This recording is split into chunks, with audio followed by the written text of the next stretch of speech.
口气要长一点，然后再吸上来，然后扶住膝盖往后仰，然后再往前面哈，往前的时候脖子要抬高，好，再慢慢下来，哈气，哈到头顶地，吐3个气，收小腹，把气吐掉，然后再吸上来，吸上来的时候，手护住膝盖，然后慢慢撑上来，慢慢撑上来的时候，腰先上来，腰挺直的时候，脖子再往后仰，刚好把气吸足，好，然后再继续这第二慢慢连接下去，第二遍，哈，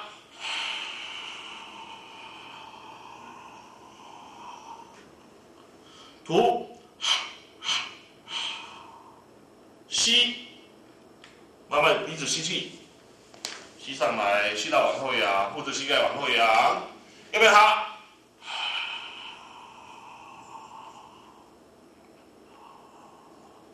吐，吸，好，也就要空中慢慢上来，护着膝盖往后仰，然后吸完气之后往前哈，手慢慢往前移，一边哈气，一边下来，等到快到地的时候再顶地，然后吐3个气，把气完全吐尽，然后再吸上来。好，这是第2遍，好，一般我们都做3遍，好，然后做完第3遍之后就把气吐掉，好，这是仰内式，好，那我们今天还有一点时间，我们再做第2遍，啊，稍微做一下第2遍给你们看，哦，以后师傅会常常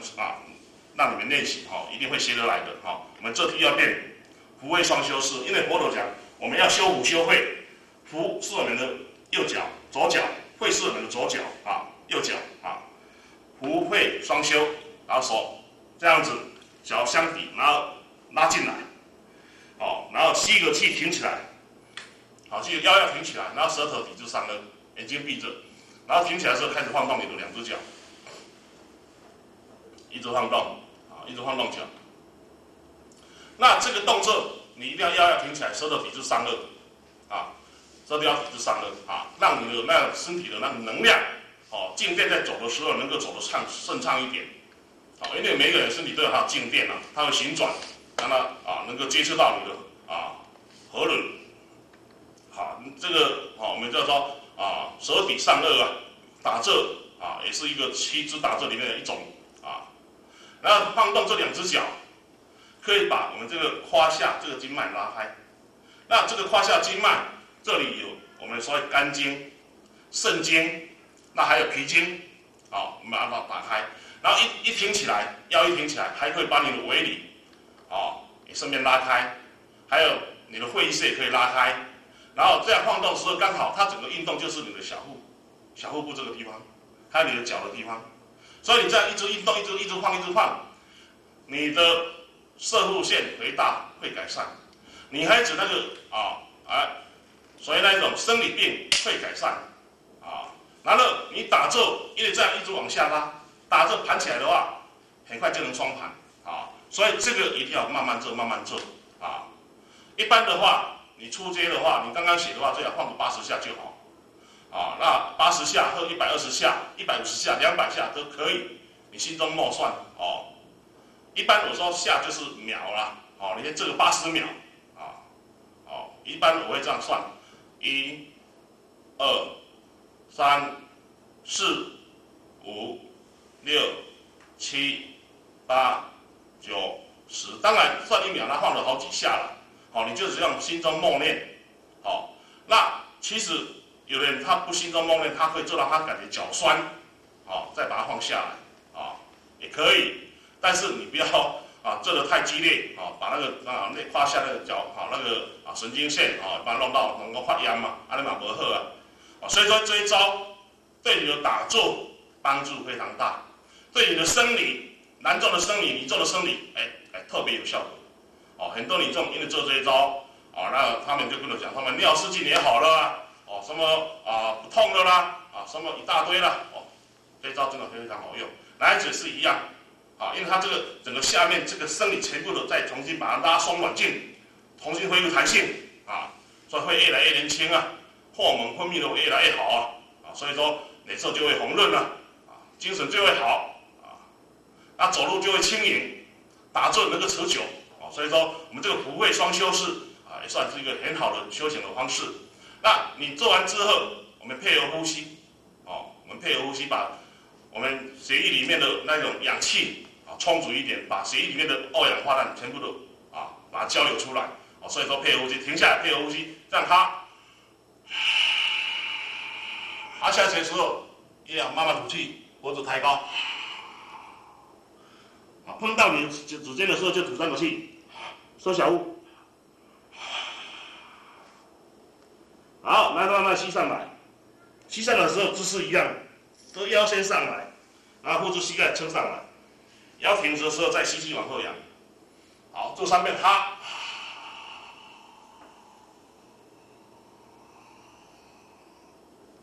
吐，吸。脖子弯着，然后腰先上来，撑上来，用这个实力撑上来。吸气，慢慢吸，慢慢做。好，第3遍哈，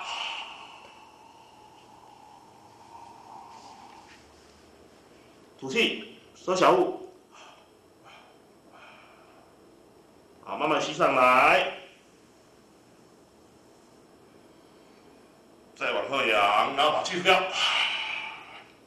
下巴碰脖子，把气吐掉。好，这是我们的第2式，好，我是再讲一遍我们这个如来禅功，它几个重点就是说你下气的时候一定是哈气，上来其实一定是吸气。那吸气一定要把嘴巴闭着，舌头抵住上颚。那你的哈气尽量拉长一点。我看很多人在做的是这样子他在吸气的是这样，他哈气这样。没有了，一下就没有了，这太快了。那吸气要这样，这太快了，这不行。你要慢慢这样。如果你这个气没有那么长，那你中间再停一下，再吸口气，再慢慢下来，慢慢下来，然后吐3口气，收小腹。那再慢慢吸上来，吸上来记得腰先上来。你不要这样头这样抬上来，这没有效的。很多人就是这样子看一下吸气就头这样抬上来，这没有用效果非常好。你一定要这样子，记得慢慢吸气，然后腰先上来，然后这里放在这里，用力压上来，然后脖子低着，慢慢吸气，那小腹才有办法充满气，然后再往后仰，再把气吐掉，一样这样的话你的整个身体就非常的舒服所以说我们如来禅功这个第2式每一个人反应都非常好所以呢，你在看电视的时候也可以放呢。如来禅功就有一个好处你都不用动，就坐在那里就好了。一边看电视这样子放一边看电视，但是你不要吃得饱饱的这样放它会下垂所以很注意吃饱饭的时候不要在那边放等到你感觉不错喝个水肚子不胀就这样放，看电视一边放那一边放的话可以把你的下盘全部达到松软，让它有弹性，恢复机能那让你以后打坐的时候这样随便一拉就上来很简单也可以持久。那这以后再打坐的时候这边也不酸，这边也不痛，这边也不麻可以让你的打坐身体都达到最好的最健康的那我稍微再讲一下我们那个如来禅功我们那个刚才教的第1式和第2式如果因为时间有限我本来是想要再跟大家讲一下这个第1式和第2式再讲一次，但是因为时间也快到了那我们明天我一样会从那个广身运动第1式第2式再做一遍。然后我们明天就教第3式那有时间我们再教到第4式，因为第3式它时间可能会占久一点它也就对你的打坐非常有效然后对你的身体非常有帮助的所以说我们今天也教到这里。那记得你学完这个禅功之后，你不要去吹冷风不要做完之后哇这么热冰水提来啉落去啦一定会受伤。你做完之后，你不能喝冰开水，不要去洗冷澡，这样因为你做完之后，整个毛细孔打开，你一冷风一吹，一收起来的话，那你前功尽弃。那一喝冰开水里面热热的一冲，吸了一声，肺部受伤了。所以说做完这个禅功，你要让你的身体自然凉下来，不要去吹冷气，不要去吹电风扇，不要去洗冷水，不要去吃冷水。那它整个气退了之后，不再热的时候，再去洗洗手、洗洗澡。所以很重要。做完之后很热的时候，不要去做这些吃冰的东西，也不要到外面去吹冷风，那你才能够越保持越好。好，我们今天时间也到了，我们就教到这里。好，大家阿弥陀佛。